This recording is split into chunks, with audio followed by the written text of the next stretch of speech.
नमस्कार. श्री स्वामी समर्थ सर्वांना. आजच्या व्हिडिओमध्ये तुम्हा सगळ्यांचं खूप खूप स्वागत आहे. स्वामी तुम्हा सगळ्यांना कायम सुखी ठेवो ही स्वामीचरणी प्रार्थना करते आणि आजच्या व्हिडिओला सुरुवात करते. तर आजचा व्हिडिओ असा आहे की आता उद्या आहे संकष्टी चतुर्थी. संकष्टी चतुर्थी असल्या निमित्तामुळे आता आई आपल्या मुलांसाठी संकष्टी चतुर्थीचा उपवास तर करत असते. प्रत्येक आईवडिलांना असे वाटत असते की आपल्या मुलाची प्रत्येक क्षेत्रामध्ये खूप प्रगती व्हावी, मुलांचे विघ्न दूर व्हावे, मुलांना कोणत्या इडापिडा होऊ नये, असे प्रत्येक आईवडील आपल्या मुलांसाठी काही ना काही सेवा उपाय हे करतच असतात. तर आता संकष्टी चतुर्थीच्या दिवशी मग गणपती बाप्पाचा उपवास हा केला जातो, कारण की आपल्या आयुष्यातील अडचणी दूर व्हाव्या म्हणून चतुर्थीचा उपवास करण्याला अत्यंत महत्त्व दिले जाते. आता संकष्टी चतुर्थी कोणतीही असो तर त्यावेळेस मग आपण उपवास केला नाही तरीही तुम्ही हा जो एक उपाय आहे तर हा उपाय करू शकता. तर हा उपाय म्हणजे कसा करायचा आहे, तर संकष्टी चतुर्थीला आईने आपल्या मुलांसाठी एक दिवा लावायचा आहे.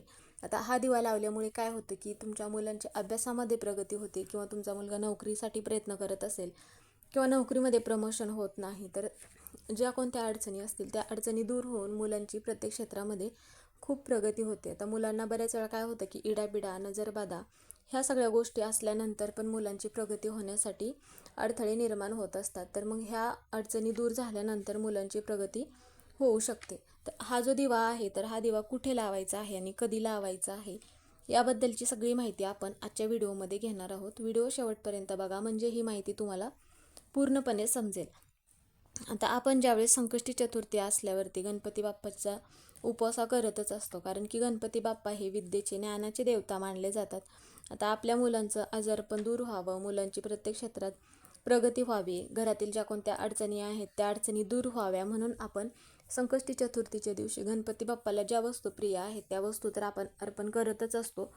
त्याचबरोबर मग आपल्याला काय करायचं आहे, आता ज्यावेळेस सकाळी लवकर उठल्यानंतर आपण आंघोळ वगैरे झाल्यानंतर देवपूजा करत असतो. देवपूजा करत असताना त्या अगोदर काय करायचं आहे, उंबरठ्याला हळदीचं लेपन करायचं आहे, माता लक्ष्मीची पावलं काढायचं आहे आणि घराबाहेर थोडंसं पाणी शिंपडायचं आहे. आणि जे पाणी आपण घराबाहेर शिंपडत असतो तर त्या पाण्यामध्ये आपल्याला काय करायचं आहे, 2 थेंब गंगाजल टाकायचं आहे, किंवा तुम्ही मग तुमच्याकडे गोमूत्र असेल तर तुम्ही गोमूत्र पण टाकू शकता. यामुळे काय होईल की नकारात्मकता दूर होते.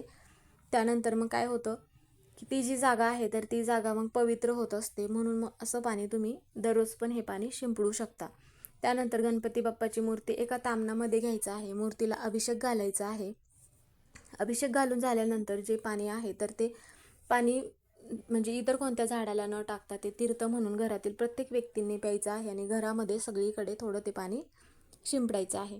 नंतर मग गणपती बाप्पाला ज्या वस्तू प्रिय आहेत, 21 दुर्वांची जुडी, लाल जास्वंदाचं फूल, नैवेद्य म्हणून तुम्ही तुमच्याकडे एखादं फळ असेल तर सकाळी फळ ठेवू शकता, कारण की आपण मोदक तर संध्याकाळी बनवतच असतो. त्यामुळे तुमच्याकडे जे असेल तर ते तुम्ही नैवेद्य म्हणून अर्पण करू शकता, किंवा गूळ खोबरं ठेवला तरीही चालेल. नंतर मग आपल्याला काय करायचं आहे, आता हा जो दिवा लावायचा आहे तर हा दिवा तुम्ही सकाळी पण लावू शकता, की जर तुम्हाला सकाळी हा दिवा लावणं शक्य नाही झालं तर तुम्ही हा दिवा मग संध्याकाळी पण लावू शकता. त्यासाठी मग आपल्याला काय करायचं आहे, आता आपण काय करतो की बऱ्याच वेळा आता आपल्या मुलांचं दीर्घायुष्य वाढावे, मुलांवरती कोणतेही अडचणी येऊ नये म्हणून मग काय करायचं आहे, मुलं ज्यावेळेस सकाळी आंघोळ करत असतील तर त्यावेळेस मग मुलांच्या आंघोळीच्या पाण्यामध्ये 2 थेंब गंगाजल टाकून स्नान करायला ते पाणी द्यायचं आहे, किंवा मग थोडीशी हळद टाकून पण तुम्ही मग ते जे पाणी आहे तर ते पाणी स्नान करायला देऊ शकता. तुमची मुलं लहान असतील किंवा मोठी असतील, प्रत्येक मुलांसाठी आईने हा उपाय करायचा आहे. तर त्यावेळेस काय करायचं आहे की आता जे आपण गणपती बाप्पांना लाल जास्वंदीचं फूल अर्पण करत असतो, तर त्याचबरोबर 21 दुर्वांची जुडी अर्पण करत असतो. तुम्ही अर्पण करत असताना पण मुलांना पण तुम्ही मग ह्या ज्या वस्तू आहेत तर ह्या वस्तू अर्पण करायला सांगू शकता. जर मोठी मुलं असतील तर, लहान मुलं असतील तर मुलांना मग अर्पण करता येत नाही, त्यामुळे स्वतः आईने जरी ह्या वस्तू अर्पण केल्या तरीही चालेल.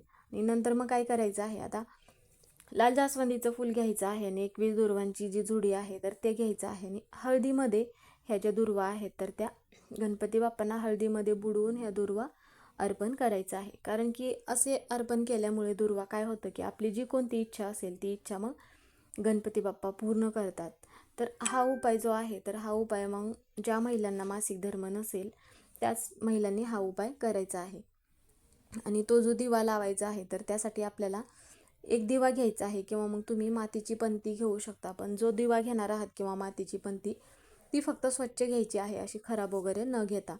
आणि त्यासाठी एक प्लेट घ्यायचा आहे आणि त्यामध्ये काय करायचं आहे, कुंकू आणि हळद एकत्र करायचं आहे. आणि मग स्वस्तिक आपल्याला एका प्लेटमध्ये स्वस्तिक काढायचं आहे. आणि त्यावरती मग थोडेसे आपल्याला काय करायचं आहे, थोडेसे अखंड तांदूळ ठेवायचे आहेत. आणि जी आपण पंती घेतली आहे तर त्या पंतीमध्ये मोहरीचं तेल टाकायचं. जर तुमच्याकडे मोहरीचं तेल नसेल तर तुम्ही तिळाचं तेल पण घेऊ शकता. दिव्याला हळदी कुंकू लावायचं आहे, दिव्याची पूजा करायचं आहे. आणि दिव्यामध्ये आपल्याला पिवळी मोहरी टाकायचं आहे आणि भीमसेनी कापुराची एक वडी टाकायची आहे आणि 5 काळी मिरी. आणि दिव्याची पूजा करून झाल्यानंतर मग हा दिवा आपल्याला कुठे लावायचा आहे, तर हा दिवा आपल्याला देवघरापुढे लावायचा आहे. आणि दिव्याची पूजा करून झाल्यानंतर तिथे बसून आपल्याला हात जोडून बसायचं आहे गणपती बाप्पाचं. मग अथर्व शीर्ष एक वेळा म्हणायचं आहे आणि ओम गण गणपते नमः हे पण आपल्याला 21 वेळा म्हणायचं आहे. तर हे जे सगळे उपाय म्हणजे ह्या ज्या सगळ्या सेवा आहेत, तर ह्या सेवा आपल्याला आईनेच आपल्या मुलांसाठी करायचं आहे. आता प्रत्येकाला अथर्व शीर्ष म्हणता येईलच असे नाही, त्यावेळेस तुम्ही मोबाईलवरती लावून पण श्रवण करू शकता. तर असे सेवा केल्यामुळे काय होतं की मुलांची प्रत्येक क्षेत्रामध्ये प्रगती होत असते. आणि हे दिव्याला नमस्कार करायचा आहे. आणि आपली जी कोणती इच्छा आहे, मुलांची अभ्यासात प्रगती व्हावी किंवा नोकरीमध्ये यश मिळावे, म्हणून मग प्रार्थना करायचं आहे. जे पण काय असेल ते सांगायचं आहे गणपती बाप्पांना आणि प्रार्थना करायचं आहे. आता हा जो दिवा आपण लावला आहे, तर हा दिवा आपल्याला त्या दिव्यामध्ये 2 तास हा दिवा चालला पाहिजे, एवढं त्या दिव्यामध्ये आपल्याला तेल टाकायचं आहे. आता हा दिवा तुम्ही सकाळी जरी लावला तरी पण 2 तास राहिला पाहिजे, एवढं तेल टाकायचं आहे. आणि संध्याकाळी जरी तुम्ही हा दिवा लावलात तरी पण तेवढंच तेल त्या दिव्यामध्ये टाकायचं आहे. आणि दुसऱ्या दिवशी काय करायचं आहे, आता त्या दिव्यामध्ये आपण जे 5 काळी मिरी, भीमसेनी कापूर, त्यामध्ये जे पण काही शिल्लक राहिले असेल तर ते काय करायचं आहे, निर्माल्यामध्ये टाकायचं आहे. आणि दिवा स्वच्छ करून तुम्ही मग हा दिवा जो आहे तर तो वापरू शकता. तर असा जो उपाय आहे तर खास आईने आपल्या मुलांसाठी करायचा आहे. आता ही जी संकष्टी चतुर्थी आहे, म्हणून याच संकष्टी चतुर्थीला न करता तुम्ही प्रत्येक संकष्टी चतुर्थीला पण हा उपाय आपल्या मुलांसाठी प्रत्येक आई करू शकते. तर हा उपाय करत असताना जिथे तुळशी वृंदावन आहे तिथे आपल्याला एक दिवा प्रज्वलित करून घ्यायचा आहे. आणि घराचा जो मुख्य उंबरठा आहे तिथे एक दिवा प्रज्वलित करून घ्यायचा आहे. आणि घराचा दरवाजा उघडा ठेवून हा उपाय आपल्याला करायचा आहे. तर मग जी माहिती आहे तर ती माहिती इथे संपली आहे. तर तुम्हाला ही माहिती समजली असेल की हा उपाय कसा करायचा आहे. तर मग व्हिडिओ कसा वाटला कमेंट करून नक्की सांगा. कमेंटमध्ये गणपती बाप्पा मोरया हे लिहायला विसरू नका. व्हिडिओ पूर्ण बघितल्याबद्दल धन्यवाद.